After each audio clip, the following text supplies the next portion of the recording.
सभी पत्रकार बंधुओं को नमस्कार। नफरत, दुर्भावना और द्वेष से भरे देश के प्रधानमंत्री नरेंद्र मोदी जी और उनकी पार्टी भारतीय जनता पार्टी, उसका एक ही मकसद रह गया है, आम आदमी पार्टी को बदनाम करो, मनीष सिसोदिया को एन केन प्रकारेण किसी भी तरीके से जेल के अंदर रखो। कोई साक्ष्य मनीष सिसोदिया के खिलाफ अब तक नहीं मिला। मैं पूछना चाहता हूं नरेंद्र मोदी जी से, आप बताइए देश को सामने आकर, मनीष सिसोदिया के घर 14 घंटे सीबीआई की छापेमारी हुई, कुछ नहीं मिला। गांव में छापेमारी हुई, कुछ नहीं मिला। दफ्तर में छापेमारी हुई, कुछ नहीं मिला। बैंक में छापेमारी हुई, कुछ नहीं मिला। पहली चार्जशीट आई, कुछ नहीं मिला। दूसरी चार्जशीट आई, कुछ नहीं मिला। 5 दिन सीबीआई ने पूछताछ की, कुछ नहीं मिला। 2 दिन फिर पूछताछ की, कुछ नहीं मिला। और जब 10 तारीख को मनीष सिसोदिया जी की सीबीआई के मामले में जमानत पर कोर्ट में सुनवाई होनी थी, उसके ठीक पहले 10 महीने से सो रही ईडी को जगाया गया।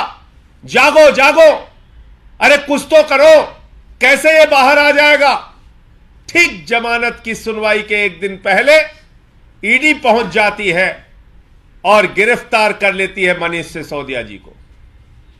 आज बताइए पूरे देश को, जिस घोटाले को मोदी जी, आप और आपकी पार्टी सैकड़ों हजारों करोड़ का घोटाला बता रही है। कोई कहता है 10,000 करोड़ का घोटाला, कोई कहता है 2,000 करोड़ का घोटाला।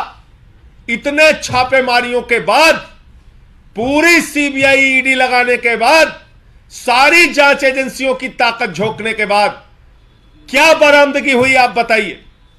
पूरे देश को सामने आकर बताइए, क्या क्या आपने बरामद किया। कितने पैसे मिले मनीष सिसोदिया के घर, कितनी रिकवरी हुई मनीष सिसोदिया के घर, किस आरोप और जुर्म में आपने मनीष सिसोदिया को जेल में रखा है, बताइए आप। कोई जवाब नहीं है।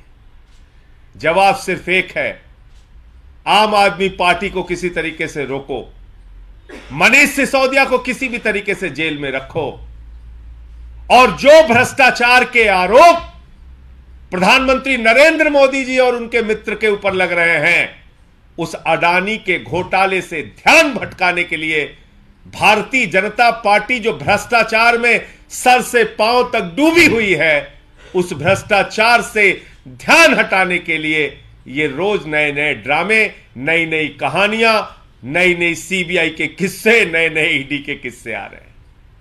इसका न सिर है न पांव है। और भारतीय जनता पार्टी तो वो पार्टी बन गई है जिसमें जो जितना बड़ा भ्रष्टाचारी, वो उतना बड़ा पदाधिकारी। आप सोचिए, वाटर स्कैम का आरोप हेमंत विश्व शर्मा पर भारतीय जनता पार्टी ने लगाया, फिर उसको मुख्यमंत्री बना दिया। मुकुल राय पर शारदा स्कैम का आरोप लगाया, फिर उसको राष्ट्रीय उपाध्यक्ष बना दिया। शुभेंदु अधिकारी पर शारदा स्कैम के भ्रष्टाचार की जांच चलती है, फिर उसको लीडर ऑफ अपोजिशन बंगाल का बना दिया। नारायण राणे पर लैंड स्कैम, जमीन के घोटाले का मामला चलता है सीबीआई में, फिर उनको केंद्रीय मंत्री बना दिया जाता है। अजीत पवार पर चक्की पिसिंग कह के सिंचाई घोटाले का 40,000 करोड़ का आरोप लगाया जाता है, फिर 6:30 बजे सुबह देवेंद्र फडणवीस के साथ मिलकर शपथ ले ली जाती है। येदियुरप्पा पर माइनिंग घोटाले का आरोप लगता है, फिर उनको मुख्यमंत्री बना दिया जाता है। शिवराज सिंह पर व्यापम घोटाले का आरोप लगता है, फिर उनको मुख्यमंत्री बना दिया जाता है। तो बीजेपी का नारा है, जो जितना बड़ा भ्रष्टाचारी, वो उतना बड़ा पदाधिकारी। ये इनकी हालत है, ये इनकी हालत है। पूरा देश देख रहा है। प्रधानमंत्री जी, आप में जरा सा भी नैतिक साहस है तो आइए और बताइए मनीष सिसोदिया के घर पे क्या रिकवरी हुई। बताइए इतने सारे छापेमारियों के बाद कितना कैश मिला, क्या क्या बरामदगी हुई, बताइए पूरे देश को। और जहां बरामदगी होती है वहां पर आंख पर पट्टी बांध लेते हो आप लोग। वहां आपकी सीबीआई, वहां आपकी ईडी, वहां आपकी जांच एजेंसियां। ऐसे मामलों में गजनी मोड में चली जाती है, गजनी मोड में। याददाश्त ही खो जाती है जब बीजेपी एमएलए के बेटे के घर 8 करोड़ रुपए निकलता है, कैश में मोटी मोटी गड्डियां सामने आती है, उसको जमानत मिल जाती है, उसके खिलाफ कोई कार्रवाई नहीं होती।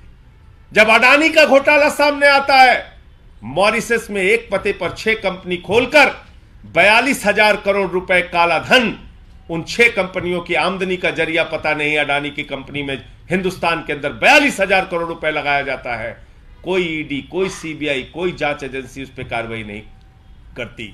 बताइए आप, मुंद्रा पोर्ट पर 3,000 किलो ड्रग्स मिली, हीरोइन मिली, तालिबान से वो ड्रग्स लाई गई थी। 3,000 किलो हीरोइन, 20,000 करोड़ रुपए का ड्रग्स मिला। और मोदी जी आपने क्या किया? जो 20,000 करोड़ का तालिबान आपको ड्रग्स देता है, भारत के मुंद्रा पोर्ट पर ड्रग्स देता है, उस तालिबान को आप 20,000 टन गेहूं देते हैं। मोदी जी का नारा है, तुम मुझे ड्रग्स दो, मैं तुम्हें गेहूं दूंगा। यह नारा है इनका। आज आटा खिलाया जा रहा है तालिबानियों को, आटा खिला खिला के मोटा किया जा रहा है।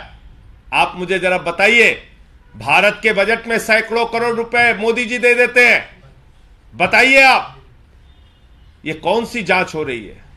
सिर्फ विपक्ष के लोगों पर, सिर्फ मनीष सिसोदिया पर, सिर्फ अरविंद केजरीवाल पर, सिर्फ सत्येंद्र जैन पर, सिर्फ आम आदमी पार्टी पर। क्या इस देश के लोगों को याद नहीं, 7 साल पहले आपने अरविंद केजरीवाल के दफ्तर पे सीबीआई का छापा मारा था, क्या निकला? 43 विधायकों पे फर्जी मुकदमे करके जेल में आपने रखा, क्या निकला? बताइए, आपने सुंगलू कमेटी से 400 फाइलों की हमारी जांच की, क्या निकला? तो सिर्फ आप बदनाम करने के लिए झूठे मुकदमे लगाते हैं, झूठे आरोप लगाते हैं, जिसका ना कोई सिर है ना पांव है। और आप, साहस नहीं है आपके अंदर कि सामने आके हमारी बातों का आप जवाब दे सके। तो इसलिए आम आदमी पार्टी की लड़ाई जारी रहेगी, हमारा संघर्ष जारी रहेगा। और अगर मोदी जी ये सोचते हैं कि उनकी सरकार के भ्रष्टाचार, उनके मित्र के द्वारा किए गए भ्रष्टाचार का मुद्दा इन गिरफ्तारियों से और इन कार्रवाइयों से टल जाएगा, तो ऐसा होने वाला नहीं है। आप ध्यान भटकाने की कोशिश कीजिए, हम याद दिलाने की कोशिश करेंगे और बार बार आपके घोटालों को खोलने का काम करेंगे। आपके कोई प्रश्न हो आप पूछ सकते हैं। सर, आपका नाम भी आया है, आज जो चर्चा हुई है, ईडी के काउंसिल में आपका भी नाम उछाला है, कहा गया है कि आपने फंडिंग, आम आदमी पार्टी को पैसे की कमी हो रही थी, फंडिंग की कमी थी, इसलिए आपने कई सारे रेस्टोरेंटियर्स से बातचीत की, जिसमें दिनेश अरोड़ा भी शामिल। देखिए, ऐसा है कि मनोहर कहानियां ईडी और सीबीआई की ऐसी बहुत आती रहेंगी, बहुत चलती रहेंगी। मैंने पूरा ध्यान अडानी के घोटाले को खोलने में लगाया है। जांच एजेंसियों को अडानी पर कार्रवाई करने के बजाय ऊट पटांग कहानियां सुनाने में शौक है, सुनाने दीजिए। जब उसका कोई जवाब हमसे मांगेंगे, कोई पूछताछ करेंगे तो जवाब देंगे। और कोई सवाल आपके? धन्यवाद।